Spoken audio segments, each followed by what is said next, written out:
Сәлем құрметті жан, қайырлы таң дегім келеді, себебі дәл қазір таңғы уақыт. Менің каналымның мақсаттарының бірі ол өзімнің оқыған кітаптарыммен сіздермен бөлісу, пікір айту, яғни қызықты болса сіздерге ұсыну болып табылады. Сол себепті мен дәл қазір өзімнің жақын арада оқып аяқтаған кітабымды сіздерге көрсеткім келеді.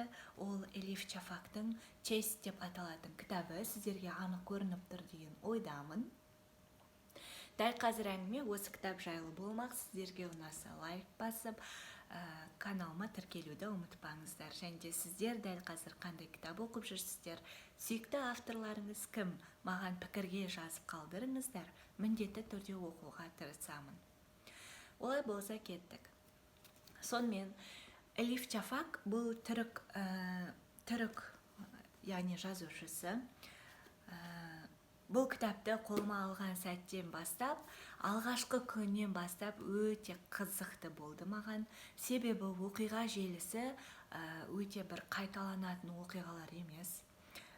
Қалай айтсам екен, шарықтау шегі де бар, барлығы бар, басы, ортасы, аяғы барлығы өте жүйелі жазылған, оқиғалары да өте қызықты, құдды бір фильм көріп отырғандай сезімде болдым. Яғни түрік отбасында, қарапайым отбасында ерлі-зайыптылардың жаңағы арасында дүниеге бала келеді ғой. Сол бір отбасында қыз балалар ғана дүниеге келе береді.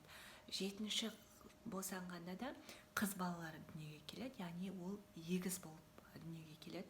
Олардың аттарын Пимби және Джамиля деп қояды. Джамиля. Пимби мен Джамиляның тағдыры жайлы болмақ бұл кітап.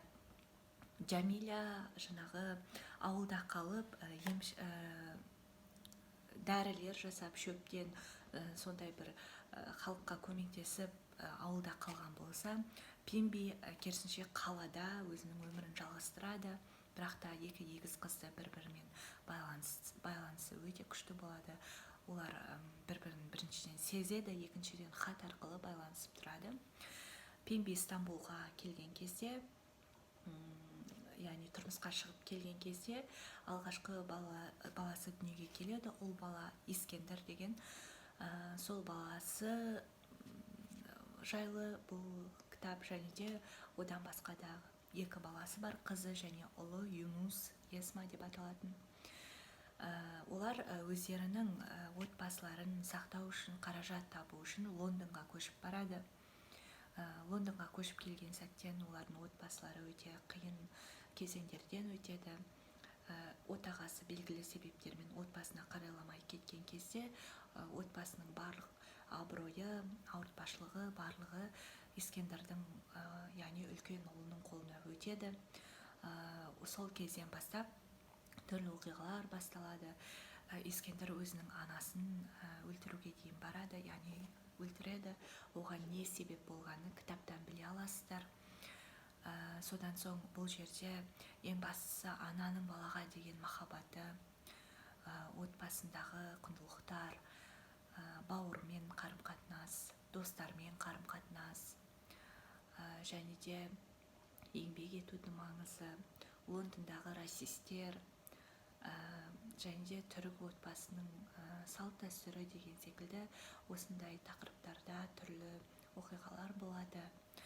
Жалпы кітап маған қатты ұнады, себебі өте эмоционалды түрде оқыдым.